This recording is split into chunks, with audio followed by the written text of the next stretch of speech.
ఏపీలో కాంగ్రెస్ పార్టీ బలంగా తయారు కావాలంటే సినీ నటుడు మాజీ కేంద్ర మంత్రి చిరంజీవి పార్లమెంటు ఎన్నికల్లో పోటీ చేయాలని కాంగ్రెస్ నేత చింతామోహన్ అన్నారు. తిరుపతి జిల్లా సత్తివేడు మండల పరిధిలోని పలు గ్రామాల్లో కాంగ్రెస్ నేతలు పర్యటించారు.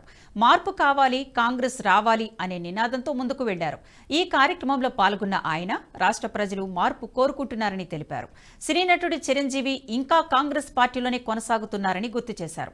రాష్ట్రంలో కాపు, బలిజలు రాజ్యాంగ అధికారం చేపట్టాలన్న ఆకాంక్ష బలంగా ఉందని, వారి ఆకాంక్ష నెరవేరాలంటే చిరంజీవి తిరుపతి నుంచి పోటీ చేయాలని కోరారు.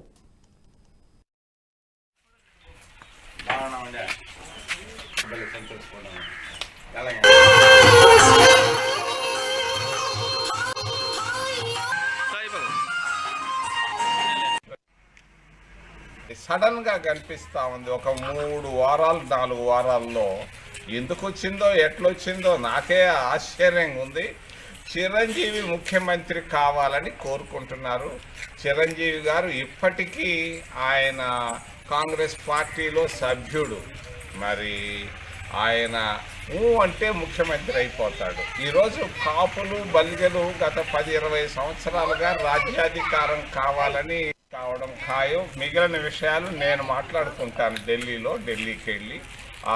ఆయన తలకాయ ఊపితే చాలు ఆయన ముఖ్యమంత్రి. కాపులు, బలిజలు అధికారంలోకి రావడం ఖాయం. కానీ ఆయన ఆమోదం తెలపాలి. షర్మిల ఇప్పుడు ప్రజెంట్ వచ్చారు కదా, షర్మిల మీద బ్యాక్ డ్రాప్లో చెప్పడం కారణం ఏంటి? అంటే ఆమె ముఖ్యమంత్రి అవ్వాలనుకున్న దీంట్లో కాన్సెప్ట్లో ఉన్నారు. చిరంజీవి కూడా కావాలనుకుంటున్నాడు ఆయన ముఖ్యమంత్రి. నీకు లేదు ముఖ్యమంత్రి కాదు, ఆయన కూడా అందరూ కోరుకుంటారు. అది ఆశాభావం ఉండడం సహజం. అధిష్టానం నిర్ణయం ఎలా ఉంటుందంటారు?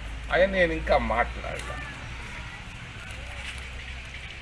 ఇప్పుడు వైసీపీ నేతల నుంచి కాంగ్రెస్ పరంగా వస్తున్నారు, వలసలు వస్తూ ఉన్నారు.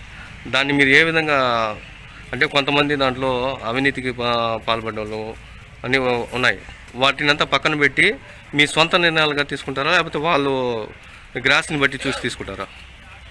ఈ వీడియో మీకు నచ్చినట్టయితే లైక్ చేయండి, 10 మందికి షేర్ చేయండి. అలాగే కామెంట్ల రూపంలో మీ అభిప్రాయాలను మాతో పంచుకోండి. Nationalist hub group of channels ను సబ్స్క్రైబ్ చేసుకుని తెలుగునాట జాతీయవాద జర్నలిజాన్ని ప్రోత్సహించండి. ఈ వీడియో కింద ఉన్న బెల్ ఐకాన్ పై క్లిక్ చేయడం మర్చిపోవద్దు.